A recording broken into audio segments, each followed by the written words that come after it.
Gak usah takut dia nggak bisa dapat Pertalite. Oh, yang menentukan regulasinya bukan Pertamina kok. Jadi nggak usah pada daftar. Itu salah kaprah itu. Pertamina harus memperbaiki narasinya itu. Dia hanya sekedar mendata saja. Tapi yang menentukan orang bisa mendapatkan subsidi kan bukan Pertamina. Tapi ya kan negara kan. Dan negara punya kriteria yang jelas.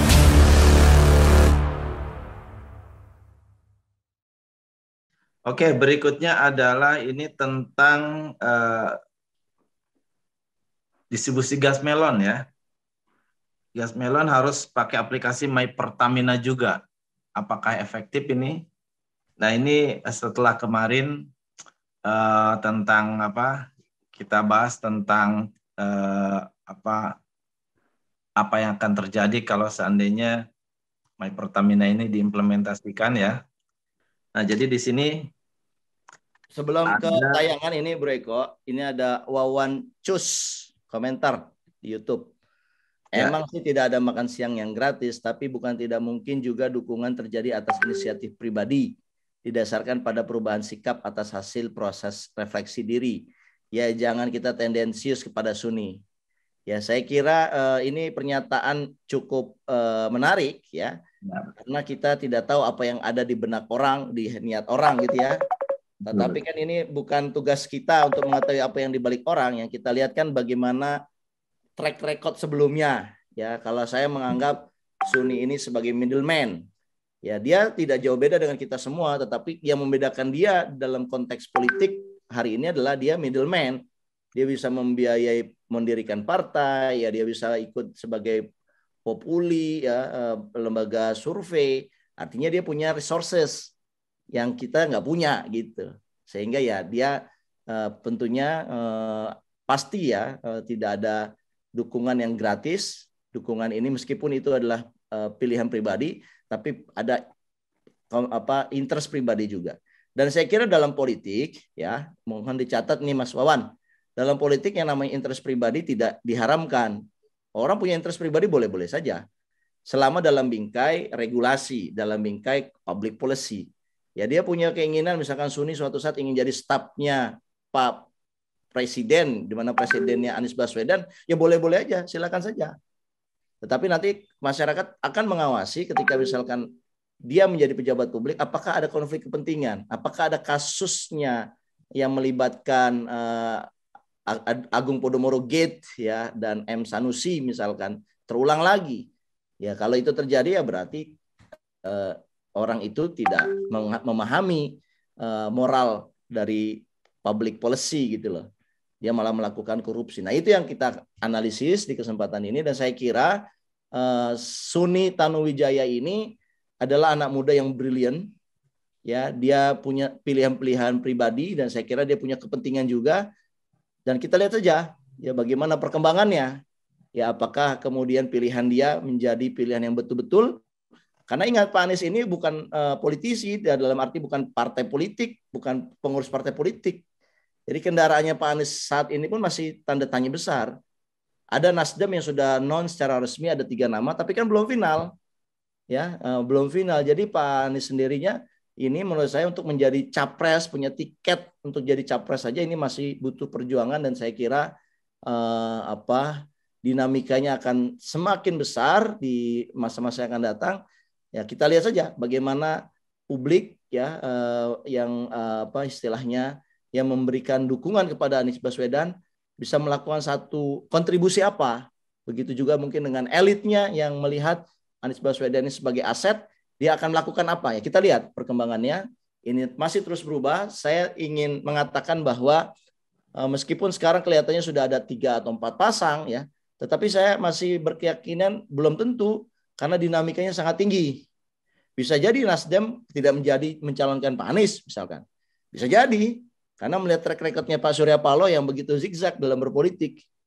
Artinya bisa jadi Pak Anies tidak menjadi calon presiden dan Nasdem juga. Mungkin tiba-tiba ada yang dari pihak lain. Bisa jadi. Nah, karena itu masih punya kemungkinan-kemungkinan yang besar. Dan saya kira ini menarik ya untuk kita analisis dan saya kira channel kita ini jangan salah arah akan terus menganalisis ini dalam rangka memberikan pemahaman tentang fenomena yang sedang terjadi. Begitu, Bro. Oke, baik. Saya kira sudah cukup clear ya. Oke, kita balik lagi pada topik berikutnya. Ini ada sebuah berita dari Hops ID ya. Judulnya, setelah Pertalite dan Solar, Pertamina ingin masyarakat beli gas melon pakai aplikasi My Pertamina.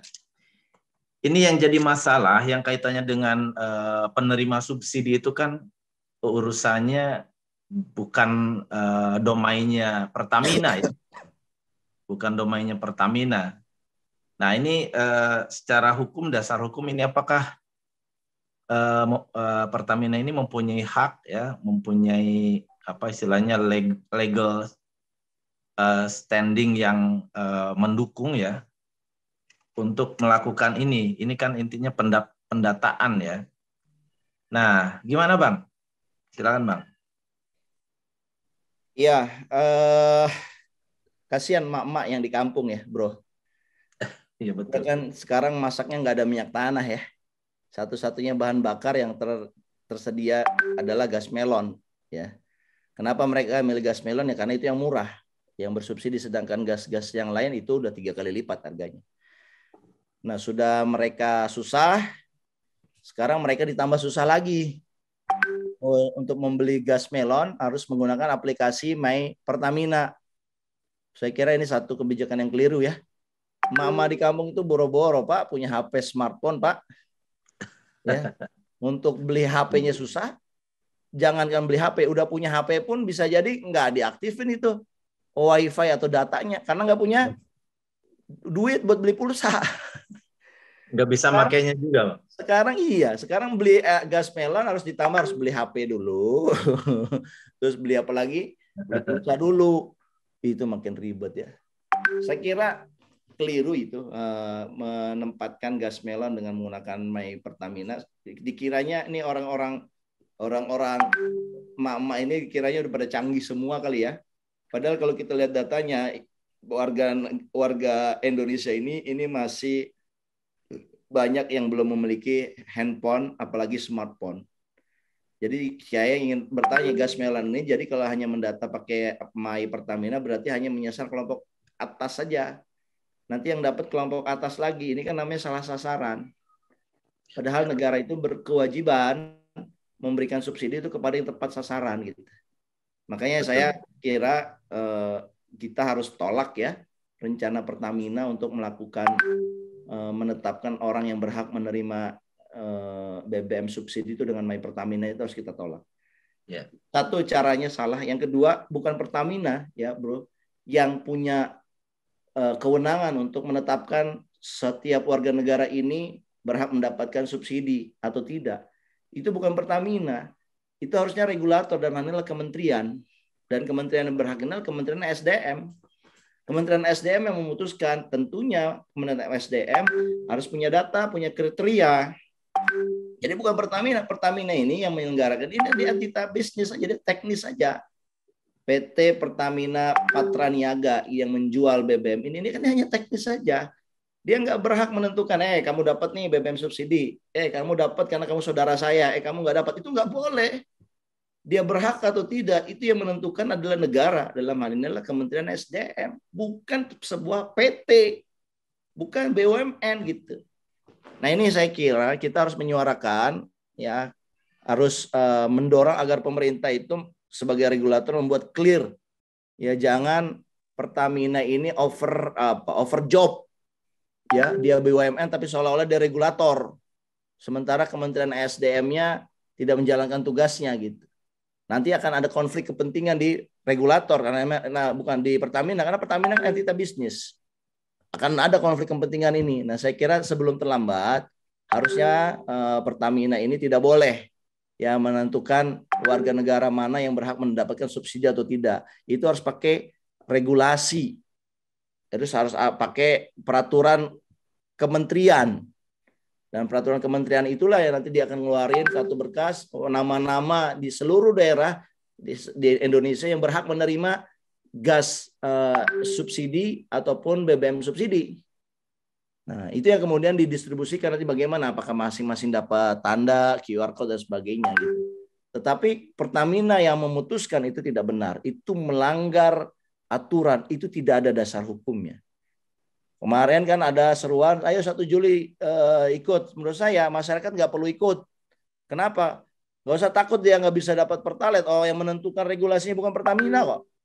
Jadi nggak usah pada daftar, itu salah kaprah itu. Pemerintah Pertamina harus memperbaiki narasinya itu. Dia hanya sekedar mendata saja. Ya, kalau mendata kan orang boleh ikut, boleh enggak. Ya, tetapi yang menentukan orang bisa mendapatkan subsidi kan bukan Pertamina, tapi harusnya negara kan, dan negara punya kriteria yang jelas, mungkin masa umur kendaraannya, merek kendaraannya, kemudian apalagi ini cc kendaraannya, penghasilan keluarganya, itu mungkin dipertimbangkan sehingga seseorang ini layak menjadi penerima BBM subsidi atau tidak. Dan juga kita kan belum pernah tahu nih dari SDM berapa juta orang sih ada jatah untuk menerima subsidi, kan kita nggak pernah tahu. Kita hanya tahunya ada sekitar 234 triliun tahun ini subsidi BBM ini akan diberikan. 234 triliun ini terdiri dari BBM dan gas. Nah, dan saya kira ya kita kan nggak tahu ini bagaimana perhitungannya, berapa orang, seorang itu dapat berapa kiloliter sampai kemudian dapat angka 234 triliun itu. Nah, inilah saya kira banyak sekali hal-hal yang belum dijelaskan, tetapi pihak Pertamina udah buru-buru aja. Hanya tanggal 1 dan hanya 2 minggu. Setelah itu orang nggak bisa beli Pertamina, nggak bisa beli subsidi BBM lagi. Siapa Pertamina gitu loh. Nggak benar itu pengumuman kayak begitu, bro. Demikian. Ya, baik. Ini apa? Jadi ada anak perusahaan Pertamina, tentunya PT Pertamina Patraniaga ya. Direktur Pemasaran Regional PT Pertamina Patraniaga, Mas Ega Lego, mengatakan penerapan penjualan LPG subsidi akan serupa dengan penyaluran BBM yang akan dimulai pada 1 Juli 2022. Mas Legawa menyatakan jika pembelian LPG subsidi dengan menggunakan metode lain sebelum My Pertamina sudah diuji coba sebelumnya di 144 penduduk. Ini kan nggak ada yang tahu ya.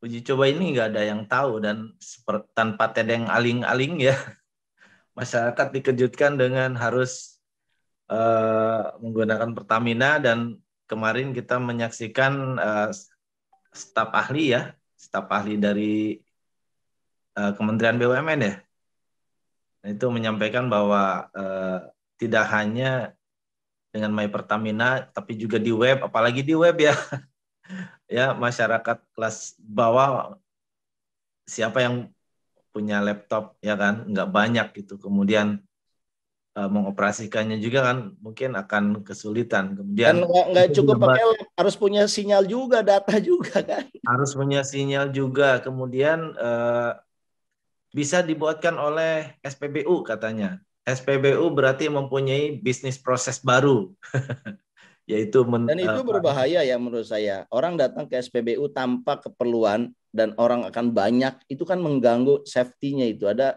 apa istilahnya? 3K gitu ya yang melanggar itu. Ini kan BBM gitu loh, tempat pengisian bahan bakar. Kalau orang berkerumun di situ, nanti sambil antri, sambil ngerokok.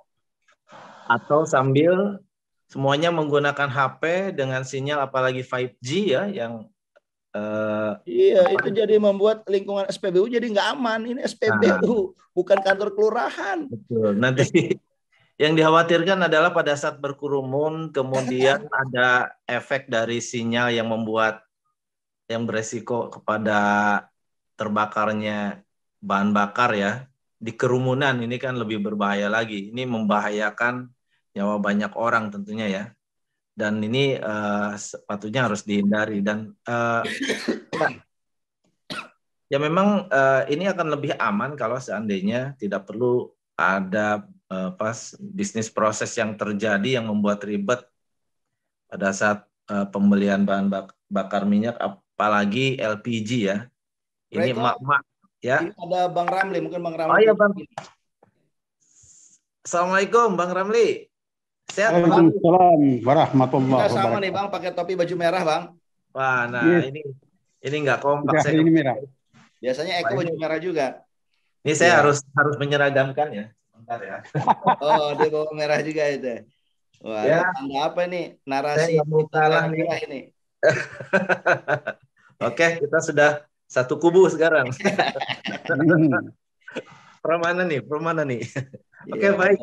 Aman. Bang Ramli, barangkali ada yang mau ditanggapi, Bang, tentang ini Ya, apa istilahnya rencananya gas melon ya, itu jadi akan diterapkan kebijakan, juga untuk My Pertamina begitu. Silakan, Bang.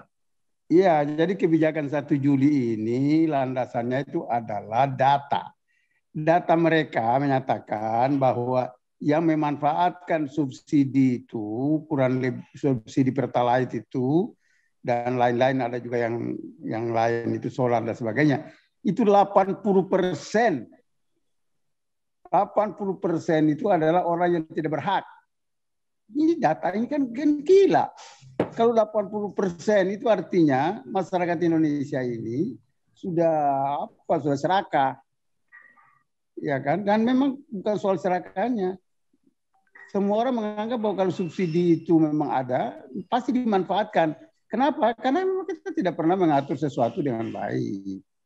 Contoh, kan tinggal gampang. Merek mobil yang 2000 cc ke atas tidak ada cerita isi pertalite. Di pasar kan malu orang datang ke situ. Ini enggak ada ketentuan, tiba-tiba punya data itu entah dari mana, dari langit atau dari mana. 80% rakyat Indonesia itu menggunakan subsidi yang tidak berhak. Jadi hanya 20% yang betul-betul berhak. Kan cilaka. Kayak begini kan meracuni masyarakat. Datanya seperti apa, bagaimana mereka, ini segala macam itu kan harusnya dijelaskan. Umpamanya contoh, tiba-tiba bilang itu semua orang yang pakai Alphard atau di bawah itu dikit, semua tidak boleh isi Alphard. Tapi ternyata mereka mengisi pertalite. Ya, ada yang juga yang Toyota Corona Fortuner pakai yang solar, pakai solar umpamanya. Ya, mereka memanfaatkan, kan tidak semua orang juga yang pakai Fortuner itu punya duit berlebihan. Ya mereka manfaatkan aja. Tapi kalau sudah dibikin ketentuan, ya orang agak ini juga lah. Tidak mau datang ke pom bensin terus tiba-tiba si pengisi pom bensin bilang katanya, maaf Pak, ini tidak bisa, ini nggak boleh. Kan enak dan tidak ada yang sesuatu yang luar biasa di sini.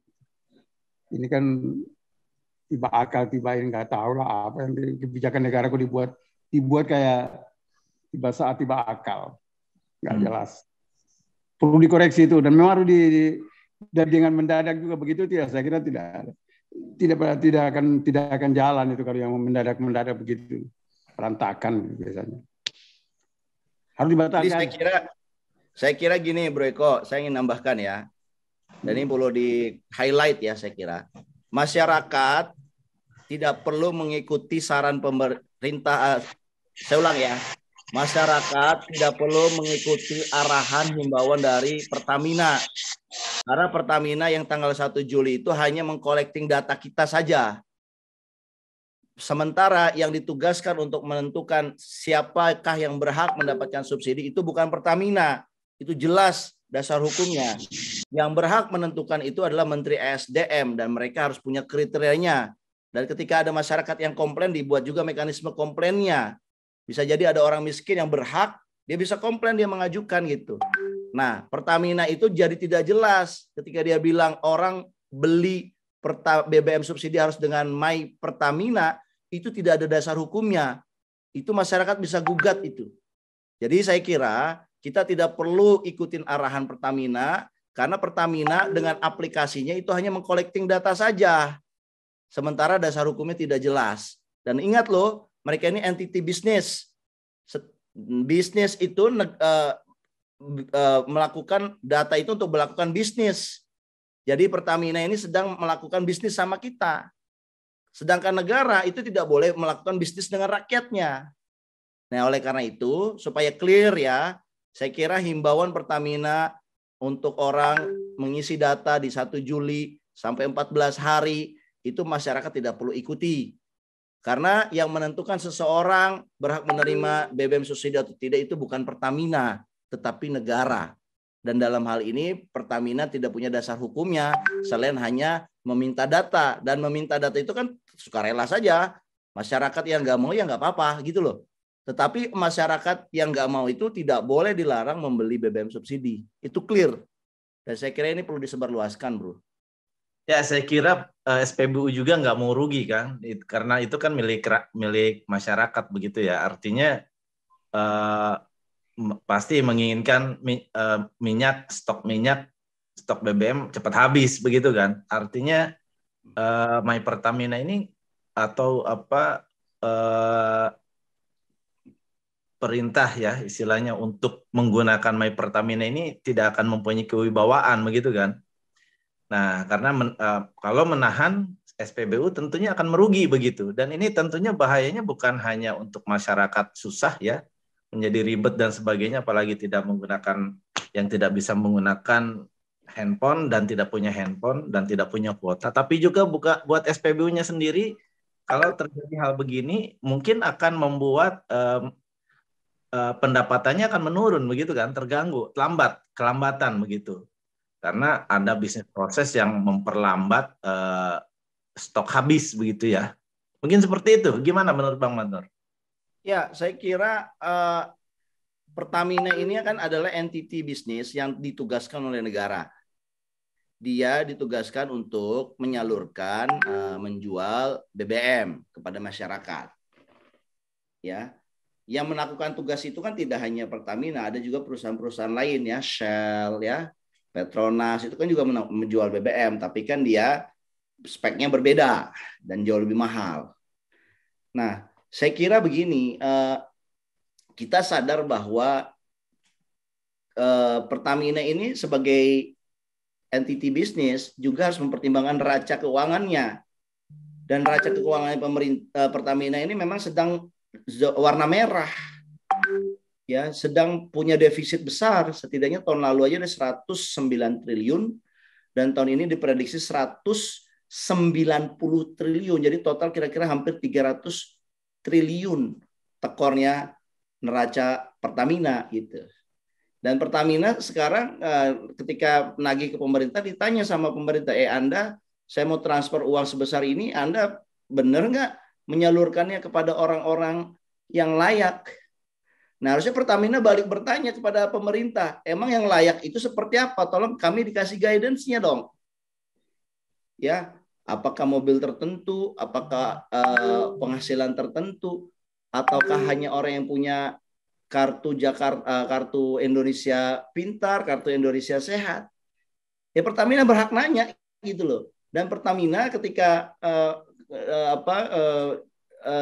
dinilai oleh pemerintah tidak menyalurkan BBM secara tepat sasaran, ya Pertamina harus bilang, karena kami nggak ada guidance-nya dari Anda.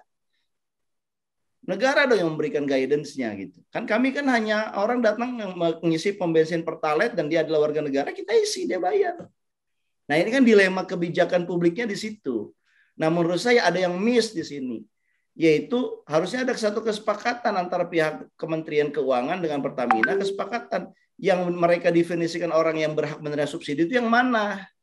Dibuatlah kriterianya dan nanti dilibatkanlah Menteri ESDM. Nah ini kan enggak gitu loh. Ini tidak dilakukan proses itu sehingga akhirnya seolah-olah kita sebagai masyarakat harus mengerti itu kasihan Pertamina udah tekor. Ya Pertamina tekor kan karena ditugaskan oleh pemerintah. Pemerintah yang tanggung jawab dong. Lagi pula di situ kan ada komisaris juga. Pemerintah menempatkan komisarisnya di situ. Ada siapa? Ada Pak Ahok di situ. Yang katanya dia bisa membuat Pertamina sebagai global corporation. Mana? Kita tagih dong. Kan Pak Ahok kan digaji juga dengan gajinya komisaris yang cukup tinggi kan. Sekitar berapa? 150 triliun. 150 juta per bulan. Kan gede itu. Dibandingkan rata-rata rakyat Indonesia. Nah sekarang kerjanya apa? Kita berhak nanya begitu kan, komisaris ya, direksi. Kita tanya juga direksi. Kerjanya apa? Kalau tidak bisa mengembangkan Pertamina sebagai BUMN yang punya neraca keuangan yang sehat. Ya oke, kita tahu dia punya penugasan untuk menjual BBM, ditugaskan. Tetapi kan dia bisa mengembangkan yang lain. Dia bisa mencari sumber-sumber yang lain juga. Dia tidak harus impor dari negara yang mahal.